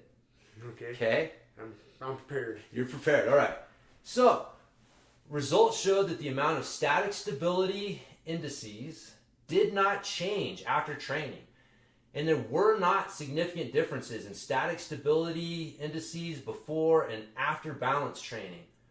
Although amount of dynamic stability indices decreased, there were not significant differences in dynamic stability indices before and after balance training. The amount of dynamic stability indices were decreased in the balance training group, however, there were not significant differences between the groups. Conclusion. These results support that balance exercises could partially improve dynamic stability in early stages of ACL reconstructive rehab. The results of this study suggest that balance exercises should be a part of the rehab program following ACL reconstruction. That's not what I heard from the results. Okay, thank you. I thought I was losing my mind. I had to read that like fucking five times. Yeah, if I had that in front of me, I would have to do the same thing. It's different hearing it, but yeah, just reading what the conclusion or the results were and then their conclusion, that is not at all how I would have wrote the conclusion. No. It didn't, because even one of the last couple sentences you read in the results, it said there was not a big difference in dynamic stability among the two groups. Yeah. So I'm assuming they had one group doing balance exercises, one group doing not. Yep. And then they compared. They had some sort of metric, dynamic balancing exercise they did at the end, and they discovered they didn't really improve that much differently. Right. Not only that, but like there was not a big difference between doing it and not doing it. Beginning and after. The guys that did it didn't. There wasn't a big difference between the before and after results. But then the conclusion, it almost like. So we don't care what that says. We don't care what that says. Here's what we want this published, and we know that to get it published, we need to toe the line that balance training helps ACL surgery, and so that's the conclusion. But if someone just read the conclusion to you, without you knowing what the actual results of the study were, like, it's totally different information. This is how this shit starts, man. This is how this shit starts. So yeah, it's weird. That was weird, man. That is weird. I was like, I had to reread it because I'm like, I must not be reading this right. But there's nothing positive. There was not one thing where they were like, oh yeah, this was a significant this gain. had a big improvement. Right? Yeah. No. But then they go to say that you should do it. Right. The conclusion is it should be part of the rehab program. Yeah. I didn't get that. I didn't get that either. I didn't get that from the study. No. So. Yeah. There you go, man. There's your fucking bro science for the week. Balance training is very specific, and be careful. Like, be wary, man. This is how shit starts. Yeah, don't go down that rabbit hole too far. It's the balance training in this, like, specifically, but just, man, in general, this is how you see shit in fitness start. It's just, things get, studies are done, and the conclusions are more massaged to make sure that it gets published, that you're towing the line of what the people reading the paper want the paper to say. Like, yes, there is homosexual dog prejudice at dog parks. Right? Yep. Like, it doesn't matter what the study was. You just want to see what that conclusion says and does it match up. And so, like, dude, I have seen more than one study where where the conclusion does not match up with the results. So then you got to go back and read the study again. Okay, maybe I misread this. Maybe my understanding of this statement was wrong. So you go back and reread it. And you double, like, okay, then you read the conclusion again. You're like, that does not, I do not get that from that. Dude. If you summarize those results, this is not the paragraph I would write. Yeah. It's crazy how they can massage their conclusion to toe the line. Because if you want to get published, man, you gotta be peer reviewed, and your peers are not into having their beliefs challenged. So and that's why Einstein, like, everybody's like, that's why he couldn't get a fucking appointment. Like, from the beginning, everybody says he was a bad math student and whatever. He's a great fucking math student. He just challenged their preconceived ideas of what light was. Was it a wave or a photon or what the fuck was it? And he was saying it's both, and people are not into having their shit challenged. So that's how he ends up working as a patent clerk in fucking Switzerland or whatever. And it wasn't until they proved beyond the shadow of a doubt. They tried so hard to fucking prove him wrong. And when they finally couldn't do it anymore, was when they finally accepted him and pretended like, Albert Einstein's the genius that we've always loved. And I mean, you'd never know, man, really, like, looking back on it, that science and academia fucking tried so hard to not pay attention to that guy because they did not want to be proved wrong. Yeah, when your belief system gets shook by somebody else's, it's hard to accept. Yeah. It's easier just to cast them out like, they're crazy. Yeah. Exactly. It is. But that's what science is about, man. It doesn't prove shit. It just fails to prove something. So that's the thing. You always got to be. There's always a possibility that something new evidence can come and point in a new direction. And that's what science should be, man. And that's why it gets so fucking maddening when you see it becoming more of a, like, no. We're just trying to keep reinforcing the same message. We go into these studies having a preconceived idea. It's like having a supplement study funded by the supplement company. Yep. Goddamn well those guys are going into it with a preconceived idea of what they're trying to prove. And then if they don't get what they're trying to prove, they just change the study, massage it until they get the results they want. Yep. Yeah. So that's the shit that drives me nuts, man. Happens all the time. It just confuses people. Yep. And then you got people taking advice or supplements or following something, doing whatever, taking some fucking drug based on some study, and then you find out, like, oh, wait a minute, they had 20 before that didn't work, and they finally got this one that does work so they could get the FDA to approve it. And it's like, dude, that is, and then 5 years later you're watching, you got did you take this drug? Call 1-800-SUE the fuck out of them. And, did you have hair loss and all this shit? I haven't had one of those turn up. Usually you get those in the mail, some sort of junk mail, some class action lawsuit every once in a while. Yeah. I haven't seen one in quite some time. There was something we were in on. I forget. We did have our old Honda had a known problem with the cruise control system, and we got a settlement. It was like a $20 check. Did you? Yeah, that they had settled with Toyota over it. But if we cashed the check, we accepted the settlement, and that precluded us from being able to have any legal action against them in the future related to this problem. And so I was like, dude, $20 is not worth that. And so, but basically you set the cruise control, and like you go up a hill, and when you crested the hill, the cruise control would keep winding up. Like, it would take like a good 10 seconds for it to realize it wasn't still on an incline. You didn't need to keep adding power to it. Right. And so, like, if you had it set at 75, that thing would like creep up to like over 80 if you weren't paying attention. Mm-hmm. And so if you're already pushing the speed limit a little bit, doing 80 into 75, and then all of a sudden your fucking cruise control's got you doing 85, you look down, you're like, fuck. Oh, shit. Yeah. So that sucked, man. You just want to set cruise control and go, and not have to keep turning it on and off. Oh, pressing the hill, got to turn it off. So, and then, yeah. But don't have to worry about that no more. Sounds like some first world problems there, James. Well, it's not my first world problem anymore. So we got a car that has good cruise control. That's good. Yeah. Fuck yeah.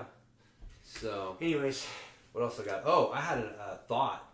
Yes. Weightlifting, like working out, right? Okay. Working out's an activity. Somebody asks you what do you do, and you say, I work out. Mm-hmm. I train. Mm-hmm. And it's a weird, interesting activity because if you think about it, like if I say, I do jiu-jitsu, you do jiu-jitsu. What's the next fucking logical step? Let's roll. Let's train together, Let's right? train, yeah. You play soccer, I play soccer. What's the next logical step? Mm-hmm. Let's play.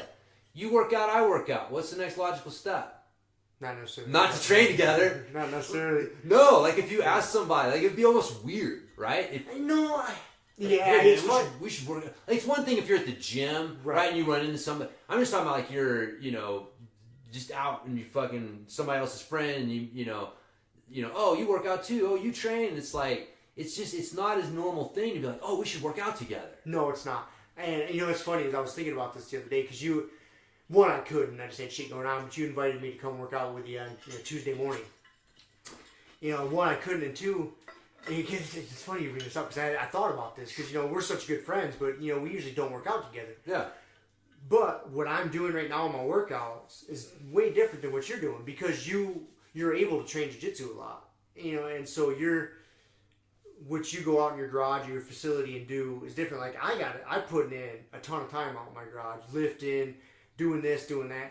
Dude, there's days I'll spend 2, 3, 4 hours out there because I don't have another outlet. Yeah. And like we talk about the ramping isometrics, it's really great in addition to training jiu-jitsu. You still got to move. In addition to training jiu-jitsu, it's a really good supplement to that. But if you're not able to wrestle, it's not enough. You've got to do more. Well, for me, I'm saying from a personal standpoint. So, and I got a structured workout, man. Like, I plan it out usually a week ahead of time, if not at least the day before, but usually Sunday nights, man. I structure my Monday through next Sunday workout.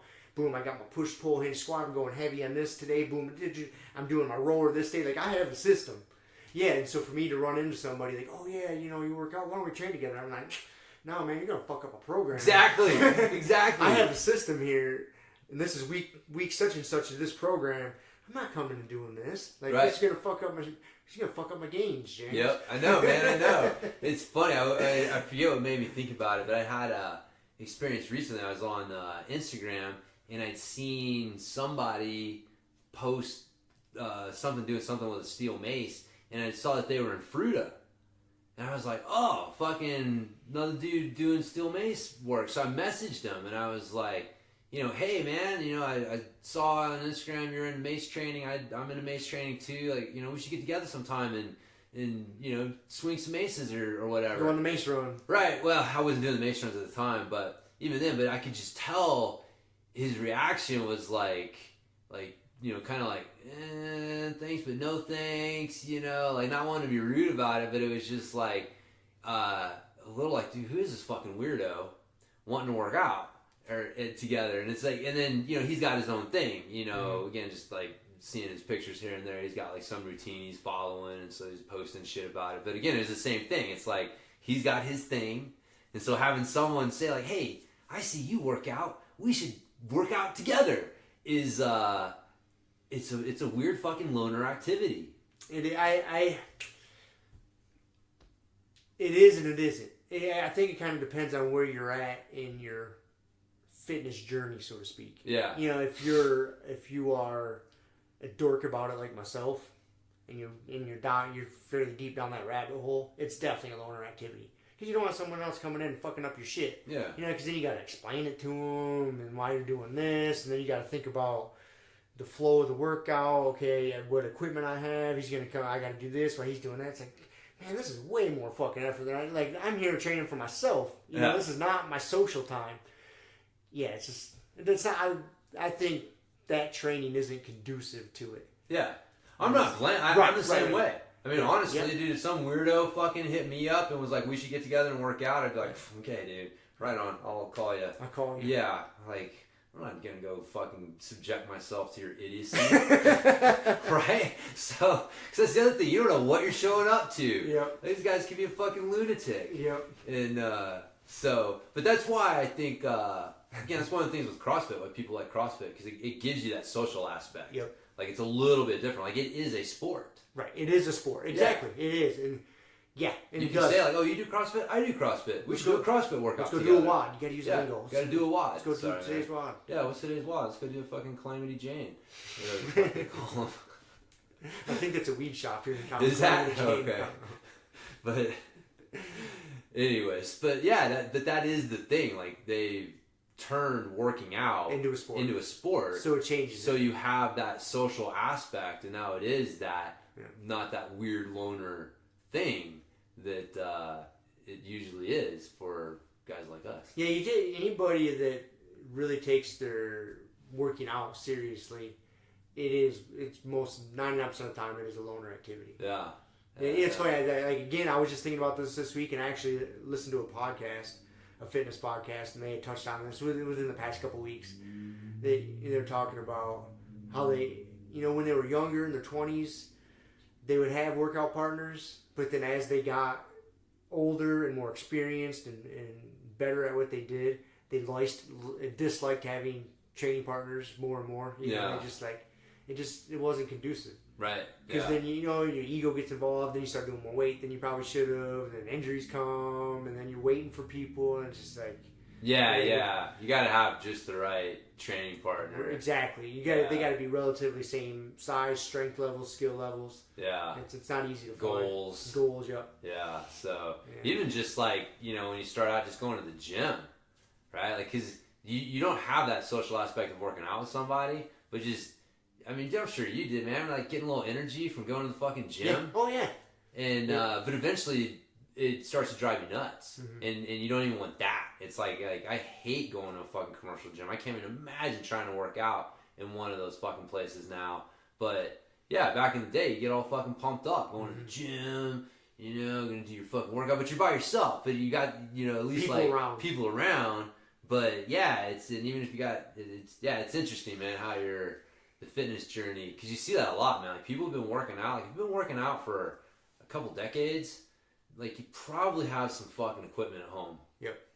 More than likely. I mean, you may still go to the gym and work out some, but you've probably started to segue into training at home, just because it is more conducive to just a lot of shit, just working out, because you got to get out of it. Like, it's a fucking mental thing, and so if you're there and it's just, like, that's why I don't know, like, fucking training with music is, you need it, I like it, but still I'm always like, dude, fucking getting used to, you gotta have music to get me pumped up, I don't know, it's funny, I don't actually mind it so much. At jiu-jitsu, like, I don't notice it if the music's off, but, like, I know everybody else, it drives them fucking nuts, man.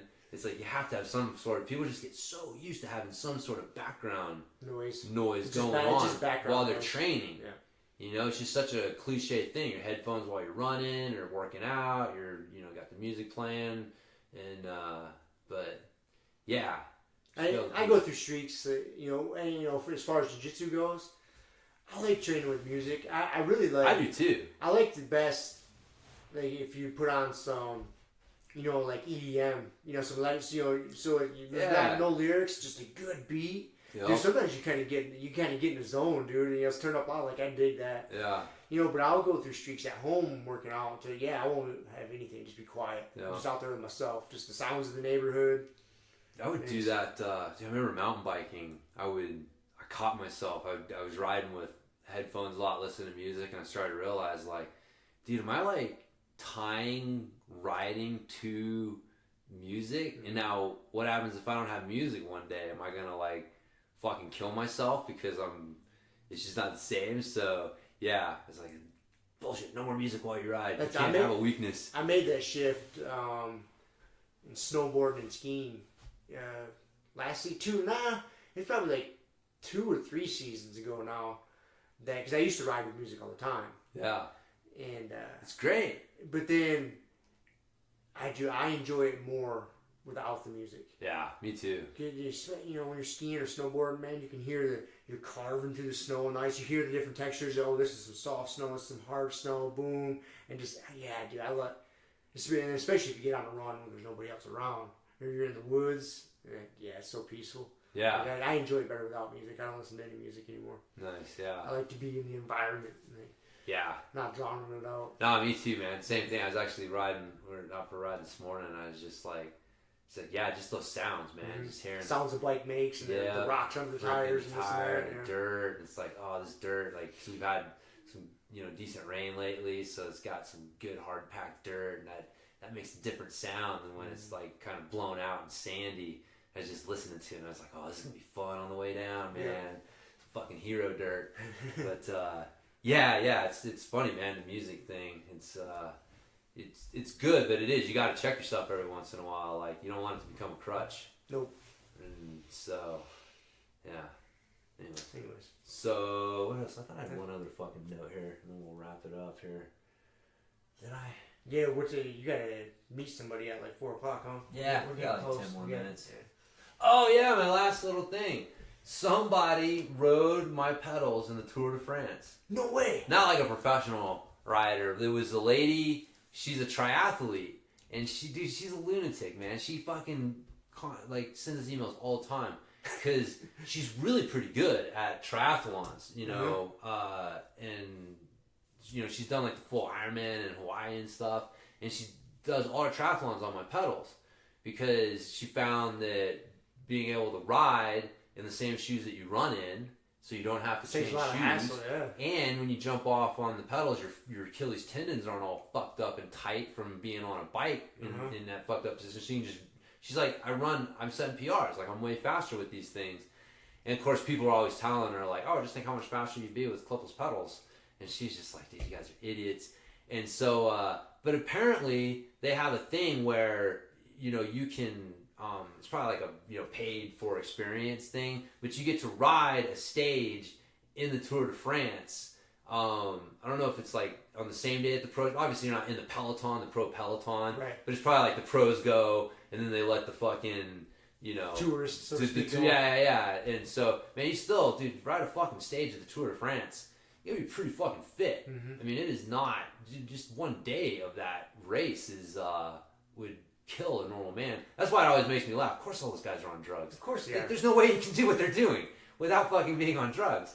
But so anyways, that's what she was doing. That's cool. But yeah, she was on her pedals. She sent us pictures. She's fucking riding up the switchbacks on her pedals. You can see them, and she said they were like, people were tripping out, like, because most people never seen them. And big flat pedals, and they're talking to her about it, and then they're watching her, and she's performing really well, and she said people were tripping out over it. That's awesome. So yeah, it's great though, man, because she's one of those people, like, she enjoys like breaking the status quo, like kind of being that rebel. And it's great. Like, the unfortunate thing is most people aren't. Mm-hmm. Like, most people do not want to stick out from the crowd. Like, it's hard. Like, most people would not do what she did. Most people would have switched their pedals back and conformed rather than done it, because it's a fucking hard thing to do, man. To put up with everybody looking at you, whispering and pointing, persecuting you. What is this? Yeah, she wasn't in the box, right? Male or female. But that's a good example. She's choosing not to feel persecuted. She's choosing how she feels, and how she looks, and it makes her excited that she's showing people a different way of doing it. And so that's pretty cool. Yeah, it is cool. I know. I was like, oh, that's fucking A, man. Hell yeah. I mean, it's not the same as having a pro guy riding them through the whole thing. It's still pretty fucking cool, though. It is still pretty fucking cool, man. It is. So I'll take it. Cool. Good place to end it. We'll end on that note. A good positive note. Yeah. Take the wins. Enjoy them. Take the wins? The wins. Yeah, you said the wins. I thought you were getting metaphysical on me. No. I was like, what, the north wind? Which wind are we talking about here, bro? Enjoy your wins. Enjoy the positive things. Okay. That's not something I'm good at doing. Yeah. Neither am I. No.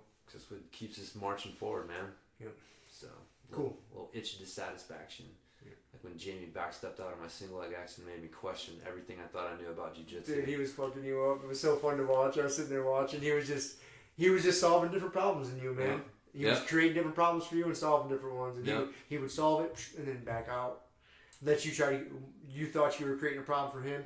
He would solve it and then back out. Yeah. So, dude, he's so smooth, and he wasn't putting any effort in, not muscle wise. Like you know what I mean? It was just like, okay, he's like step 1, step 2, boom, boom, boom, boom. Dude, he was playing off my movement. Whatever I did, he was reacting off of that. He wasn't having to force the situation. Anything, nope. Yeah, so I know I had to ask him about it last night when he came over. I'm like, all right, so it's because I wasn't controlling the other leg, right? He's like, yeah, you're not grabbing that other leg, so I can just backstep. And I'm like, all right, as long as I'm on the right path to knowing what the answer was, man, because I had to sit there and think about it, dude, because it was happening so fast, and he did it to me like 3 times in a row, and my mind was just trying to like, whoa, what is going on here? So I had to like sit and think about it, and I was like, okay, I got to get that other leg. I'm just being really lazy about not grabbing that second leg, so... It's good. It's such a good lesson to learn. It is good, so it gives me something to work on because I'm not satisfied. Perfect. Right. All right. Don't be satisfied. Don't be satisfied. All right. See ya. Thank you for listening to the Grumpy Guy BJJ Podcast. Thank you all for listening. You can find us on Podbean, Apple Podcasts, Spotify, and wherever else you listen to podcasts. Please make sure to subscribe and leave us a review. It really does help and will allow us to keep putting out episodes.